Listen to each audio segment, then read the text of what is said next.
It was a day that started like any other, but quickly spiraled into something I couldn't have imagined.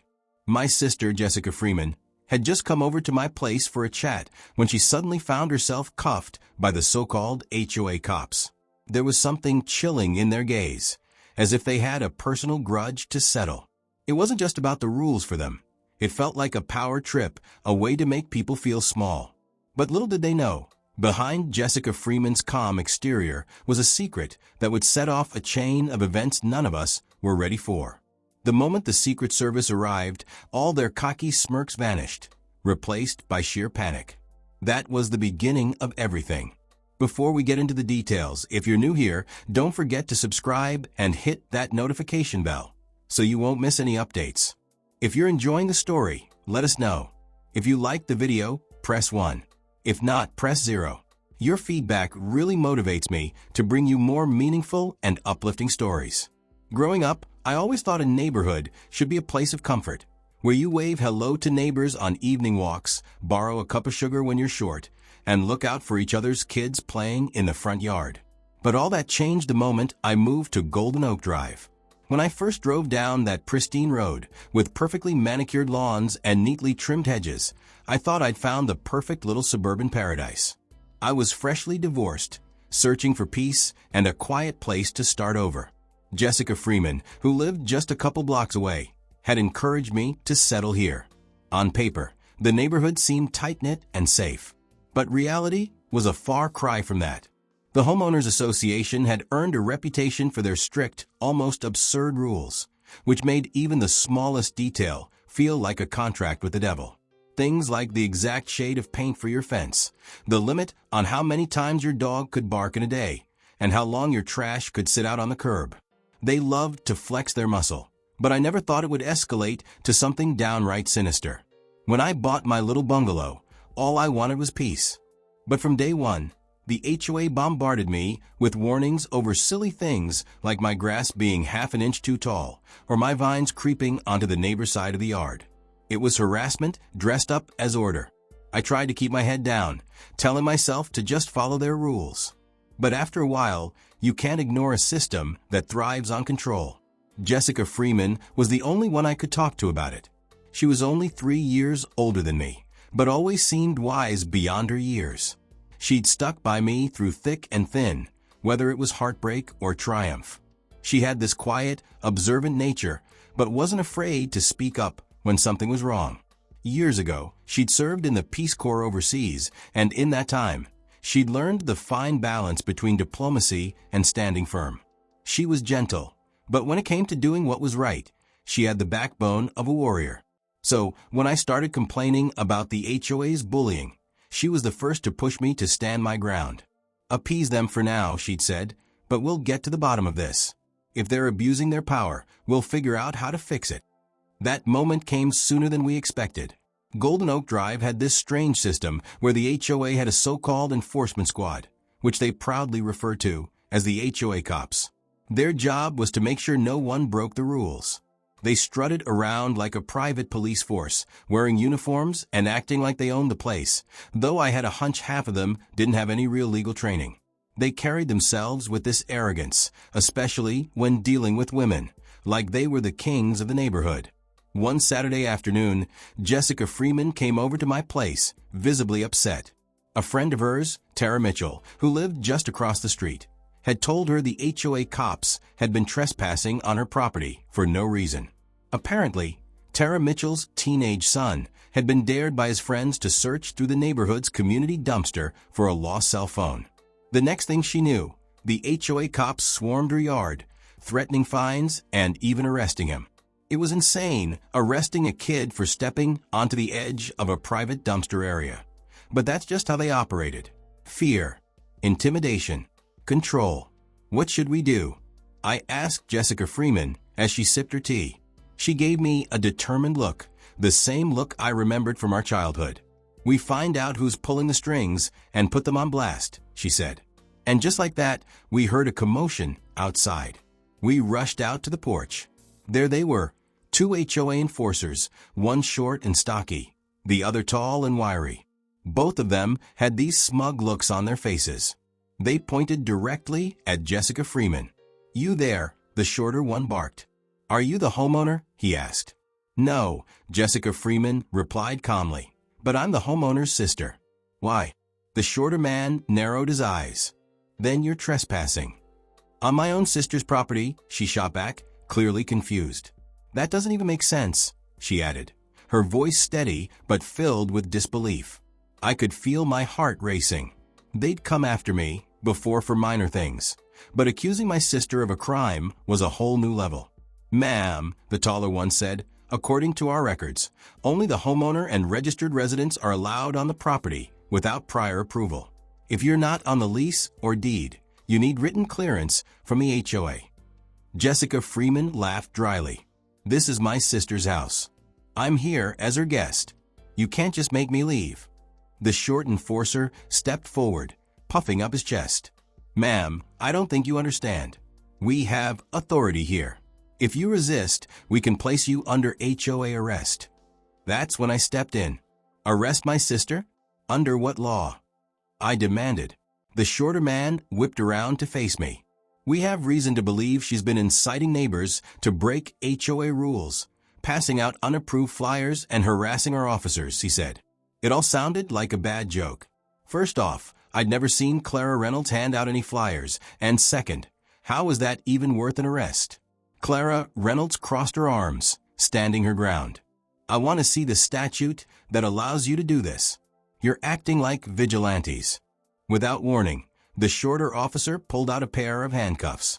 The cold metal glinted in the sunlight, menacing and unyielding. "If you don't come quietly, we'll have to take you in." "The HOA board gave us the authority," he added. My stomach churned. "You can't do this," I said, stepping in between them and Clara Reynolds. The tall guy shoved me aside with surprising strength. I nearly lost my footing, but managed to catch myself on the porch railing. Before I could say a word, they had Clara Reynolds' arms pinned behind her. She didn't fight back. Instead, she just stared at them, almost like she was committing every detail of their faces to memory.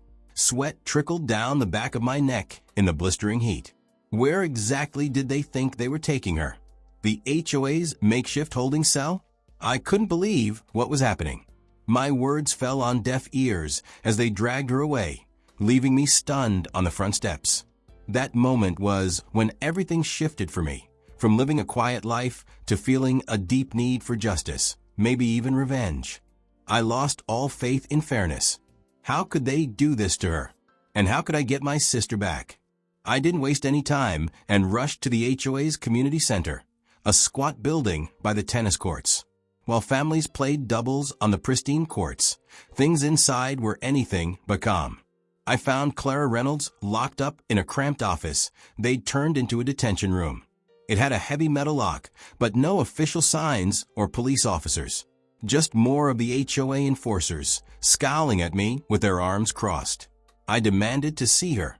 Two of the enforcers stood in my way, blocking me with their broad shoulders.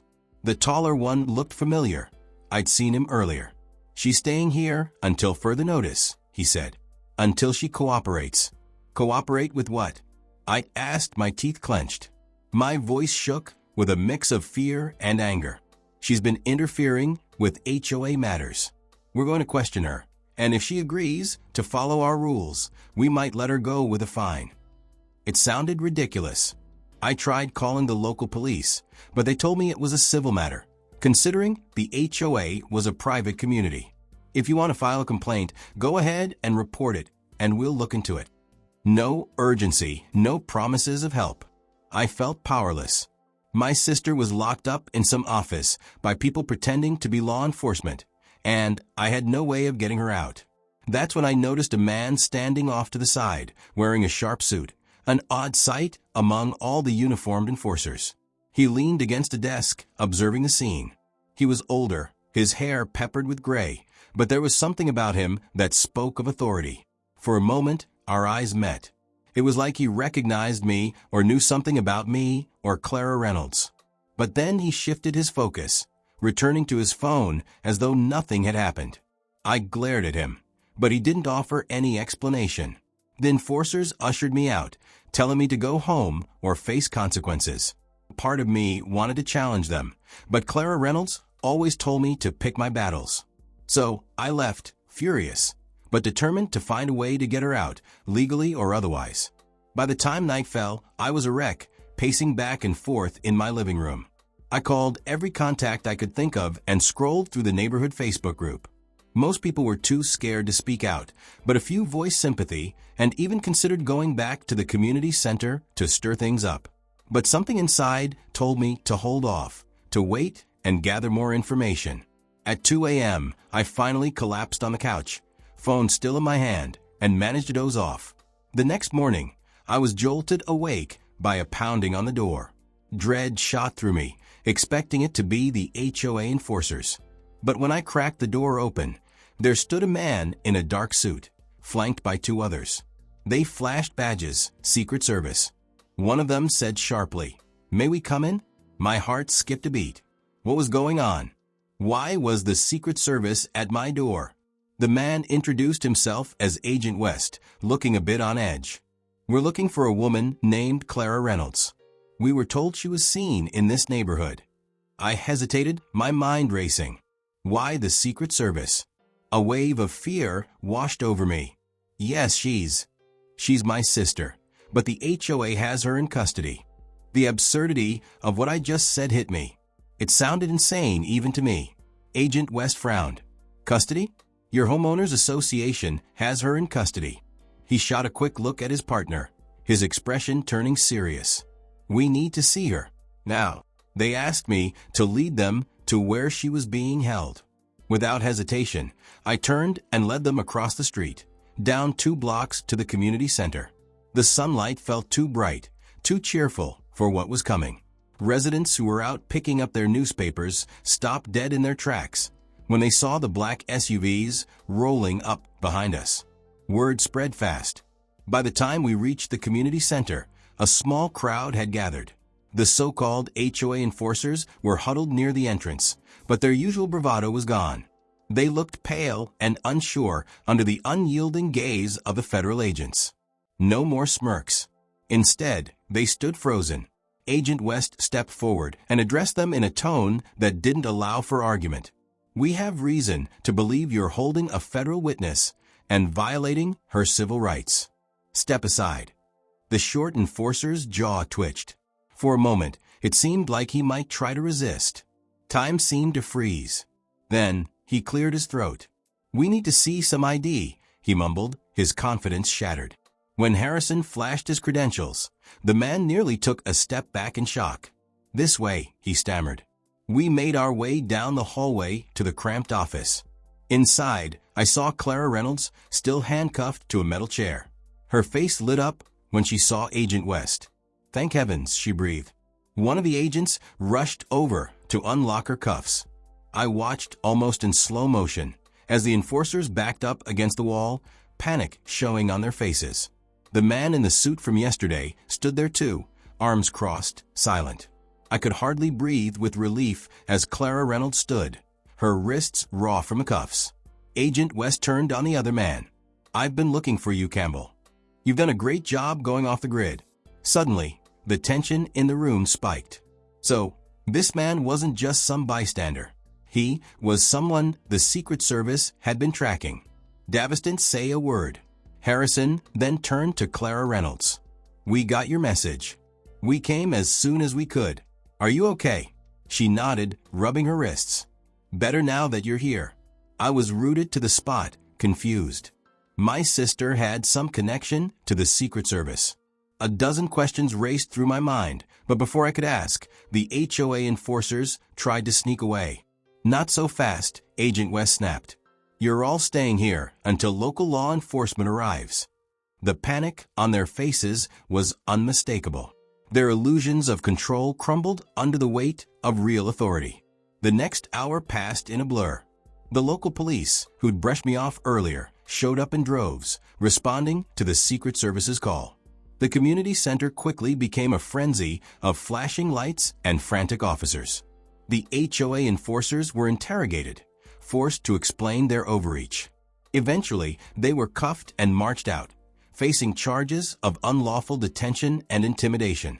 Some of them mumbled about just following orders, but the true mastermind, HOA President Luke Harper, was nowhere to be found. Meanwhile, Clara Reynolds and I were escorted back to my house by Agent West and his partner. Inside, he handed my sister a glass of water, and they spoke in hushed voices. My nerves were fraying, my curiosity burning inside me. I couldn't hold it in anymore and blurted out, "What's going on?" "Clara Reynolds, how do you know the Secret Service? Why are they here for you?" Clara Reynolds let out a deep sigh, her shoulders sagging. "I've been helping them out informally," she said. "That man, Campbell, was under suspicion for forging documents and funneling money to extremist groups. I spotted him a few months ago at a local event." I took that in, my mind racing. Wait, so the guy in the suit who was at the community center was forging documents? She nodded. He was pretending to be an HOA consultant, getting tangled up in the community's finances. The HOA, or at least some of its higher-ups, were pocketing money from shady deals. That's why they were so determined to shut me down, because I was digging into their business. They accused you of meddling, but all you did was check their finances to see if they were pressuring the neighbors. It sounds like this was bigger than we thought. Agent West chimed in at that point. "We suspect Campbell, along with the HOA president, was using the association as a cover to launder money. They were threatening residents with fines and property seizures to get cash under the radar. Clara Reynolds' efforts to help the neighbors tipped them off." It hit me then, and I stared at my sister, understanding dawning on me.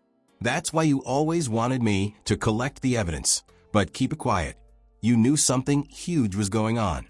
Clara Reynolds nodded, tears welling in her eyes. "I didn't want to drag you into this mess. I had to wait until I could get in touch with Harrison safely. But then the HOA came after me, and I lost control of everything." She paused, frustration in her voice. "I didn't know how bad it was going to get. What started as a ridiculous HOA issue turned into something way worse." I muttered, "What about the revenge we were hoping for?" I remembered feeling so powerless in those moments. But then I saw the fresh bruises on Clara Reynolds' wrists, and the reality hit me. The best revenge wasn't a petty win, it was justice. The fallout in the days that followed was swift and dramatic. Davis got arrested, and the local news exploded with stories about the HOA's collapse. Some people called it a fiasco, others a tragedy. The entire HOA board resigned amid fraud and misconduct investigations. The fake officers who had locked up Clara Reynolds were charged. Luke Harper, the shady HOA president, had disappeared, supposedly fleeing in the dead of night. There were reports of sightings in nearby towns, but no one could pin him down. The Secret Service issued bulletins, and the neighborhood breathed a collective sigh of relief as the oppressive rain seemed to vanish overnight. But I couldn't find peace. Not until I knew Harper was caught and made to face justice. Through the media chaos, Clara Reynolds was my anchor. Journalists swarmed us, desperate for interviews. We stuck together, refusing to speak out until everything calmed down. Neighbors stopped us on the street, either praising our bravery or, in a few cases, blaming us for wrecking the neighborhood's reputation. That one was laughable. What reputation was there left to save? One evening, I found Clara Reynolds hunched over my kitchen table, going through a thick folder. "What's all this?" I asked softly. She looked up, her expression grim. "Evidence," she said. "I got it from Tara Mitchell. Remember her? She and a few others managed to gather the financial records the HOA had stolen from them." She paused, sorting through papers. "This could show the money trail leading straight to Harper. If I can piece it together, maybe the feds can finally track him down." "Is that safe? Shouldn't Agent West handle it?" I asked, my concern rising. Clara Reynolds sighed. "I'll let him know, but I don't trust them to connect all the dots." "I need to do this," she added firmly. "For everyone who suffered because of Harper. I can't rest until he stopped." Her words hit me hard, sparking something deep inside. The intimidation, the humiliation, the hopelessness, all of it had been orchestrated by Harper. He turned what should have been a peaceful neighborhood into a fortress of fear. He arrested my sister. He made me feel powerless in my own home. He was the reason I never felt safe. And now, the tables had turned. I wanted to be the one who made him feel unsafe. "I'm with you," I said, placing my hand on her shoulder. Over the next few weeks, we pored over data, bank statements, property deeds, shady wire transfers. It took over every free moment we had. Clara Reynolds had an eye for spotting inconsistencies, a skill honed from her time in the Peace Corps and working with nonprofits. She began identifying patterns, money flowing to suspect charities, transfers happening on a precise schedule. Those charities? Just fronts for extremist cells. The deeper we dug, the angrier we became. What started as HOA mismanagement was tied to something much bigger. We had to put an end to it. A month after the initial bust, a local cop tipped us off that Harper had been spotted in a small town 2 hours away. He was using an alias, but someone recognized him from the news. I was furious. I called Agent West, but he was tied up with other assignments, waiting on official leads. That was moving too slow for me. A new, unstoppable resolve sparked in me. Clara Reynolds was hesitant when I suggested we go check it out ourselves, just to confirm his whereabouts before calling the authorities. She said it was dangerous. She was right, of course. But the memory of her locked up, of the silent suffering of our neighbors, pushed me forward. "I'm tired of feeling like a victim," I told her. "I want closure," she said, understanding. So we came up with a plan. We left at dawn, our hearts pounding like we were on some covert mission. Her phone rang nonstop with calls from Agent West, but we ignored them. We were determined to handle it ourselves. The tipster said Harper was holed up in a rundown motel at the edge of town. It took us most of the day to get there, an old, nondescript place with peeling paint, a flickering neon sign, and an almost empty parking lot. I felt my stomach twist as we pulled in. Scanning the lot, I searched for the familiar face, broad forehead, hawkish nose, eyes that glinted with malice. We hid behind a row of tall shrubs, waiting. An hour later, he finally appeared. My heart skipped a beat. He was dressed differently, in a baseball cap and loose clothes, but I knew him the instant I saw him. Clara Reynolds and I exchanged a brief glance. She pressed 911 on her phone, but didn't hit call yet. We planned to confirm his identity, then notify the authorities. No heroics, just facts. But things never go according to plan. As we stepped out to get a clearer look, Harper suddenly locked eyes with us, his expression shifting into recognition. Before we could react, he took off, running across the lot. My stomach dropped, but instinct took over. Clara Reynolds and I gave chase, yelling, "Stop!" like we had any real authority. He made a sharp turn into an alley, and we followed, our adrenaline surging. My feet hit the pavement hard, and my chest burned as we sprinted after him. I almost tripped over a crack in the sidewalk, but Clara Reynolds caught me just in time. As we turned the corner, Harper spun around suddenly, trapped by a chain-link fence. He glared at us, demanding, "What do you want?" His eyes were frantic, scanning for a way out. Clara Reynolds raised her phone, snapping a picture. "We have proof of your crimes," she said, her voice shaky but firm. "It's over, Harper." He shot her a look full of venom. "You nosy," he lunged at her, trying to snatch the phone from her hand. For a brief second, I honestly thought he was about to hit her. My heart raced, but then a flash of memory hit me. My sister, tied to a chair in that suffocating office.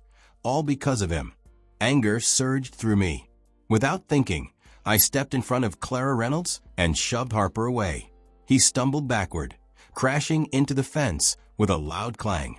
"You ruined lives," I hissed, my voice shaking with rage. "You locked my sister up, threatened innocent neighbors, and now you're trying to run?" He glared back at me, his face twisted in fury. "You don't know who you're messing with. I have connections that'll bury you," he sneered. But instead of scaring me, his words only fueled my anger. "Good," I spat back. "Let them come." "We're done being afraid," I said, my sister's phone still pointed at him, recording every second. He sneered and pushed off the fence, as though he was about to charge us. Before he could take another step, the sound of screeching tires filled the air. 2 unmarked SUVs came roaring down the street.